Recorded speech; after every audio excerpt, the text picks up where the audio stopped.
माननीय नामदार, पालकमंत्री तथा जलसंपदा मंत्री श्री राधाकृष्णजी विखे पाटील यांच्या वाढदिवसानिमित्त प्रभाग क्रमांक 6 मध्ये विविध सामाजिक व लोकोपयोगी उपक्रमांचं आयोजन करण्यात आलं आहे। प्रभाग क्रमांक 6 मधील बौद्ध विहार येथे माननीय नामदार राधाकृष्ण विखे पाटील यांचे हुबेहूब रांगोळीतील आकर्षक छायाचित्र साकारण्यात आलं। या रांगोळीने उपस्थितांचं विशेष लक्ष वेधून घेतलं। तसेच शालेय विद्यार्थ्यांना शैक्षणिक साहित्याचं वाटप करण्यात आलं। विद्यार्थ्यांना पेन वही देऊन त्यांच्या शैक्षणिक प्रगतीसाठी शुभेच्छा देण्यात आल्या।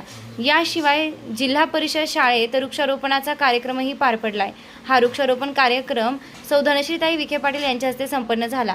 या कार्यक्रमास लोकनियुक्त नगराध्यक्षा सौ जयश्रीताई थोरात, उपनगराध्यक्ष अभय भैया शेळके, नगरसेवक अरविंद अप्पा खोते, नगरसेवक सचिन गायकवाड, नगरसेविका छायाताई सुधीर शिंदे, नगरसेविका प्रतीक्षा किरण कोते, नगरसेवक धनंजय कोते, किरण कोते, नगरसेवक नंदू गोंदकर, नगरसेवक बापू ठाकरे तसेच इतर अनेक नगरसेवक, नगरसेविका, पदाधिकारी, कार्यकर्ते मोठ्या संख्येने उपस्थित होते।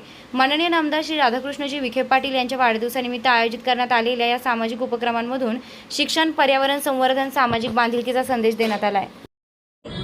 माननीय नामदार राधाकृष्ण विखे पाटील साहेब यांच्या वाढदिवसानिमित्त आज वार्ड क्रमांक 6 मधल्या कोमलताई बोराडे, सचिन भाऊ गायकवाड यांनी आज रक्तदान शिबिर ठेवलंय। रक्तदान हे सर्वात श्रेष्ठ दान आहे। साईबाबांच्या पावनभूमीमध्ये साईबाबांनी एक शिकवण देऊन गेले, सबका मालिक आहे, सर्वांना स्पर्धा सबुरीचा हा संदेश देणार आहे। साहेबांच्या वाढदिवसानिमित्त हे रक्तदान शिबिर एकदम अयोग्य आहे आणि आज प्रत्येक पेशंटला रक्ताची गरज आहे। तर रक्त हे सर्वात श्रेष्ठ दान आहे। रक्तदान करताना कोणीही जातीभेद नसतो, कोणालाही कधी पण रक्ताची गरज पडते।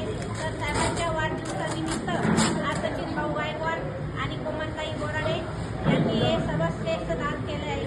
आणि माननीय नामदार राधाकृष्ण विखे पाटील साहेब यांना मी खूप साऱ्या शुभेच्छा देते। साहेबांचं आयुष्य सुख समृद्धीचं आणि भरभराटी जाऊ अशी मी सर्व साईबाबांच्या प्रार्थना करते आणि शिर्डी सर्व ग्रामस्थांच्या वतीने साहेबांना